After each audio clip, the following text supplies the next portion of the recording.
la place de la Victoire, à Bucarest, c'est la 7e nuit de mobilisation. Des milliers de manifestants demandent la démission du gouvernement. On continue de venir tous les soirs jusqu'à ce qu'il démissionne. On veut qu'il comprenne qu'on ne peut pas profiter du peuple et rester au pouvoir. Ça ne se passera plus comme ça dans ce pays.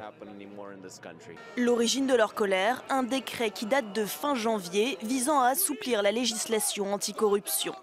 La conséquence, des mobilisations sans précédent depuis la chute du communisme il y a 27 ans. Depuis, le gouvernement a fait machine arrière et annoncé l'abrogation du décret controversé. Pas assez pour calmer la colère d'une partie des Roumains. Nous gardons le cap et on veut que le gouvernement démissionne.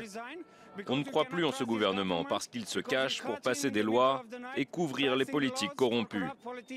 On ne croit plus en ce gouvernement. La seule chose qui pourrait nous satisfaire, ça serait la démission du Premier ministre et du gouvernement.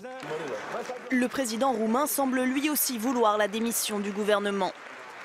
Klaus Iohannis, qui n'a jamais caché son opposition au décret, s'est exprimé mardi au Parlement. Devant une majorité d'élus du Parti social-démocrate, il a prôné une solution radicale pour mettre un terme à la crise.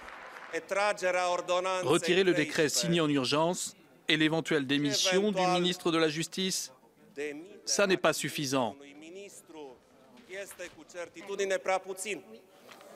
Si le président de centre-droit a été applaudi, certains élus du gouvernement ont quitté la salle. De son côté, le Premier ministre ne souhaite pas démissionner.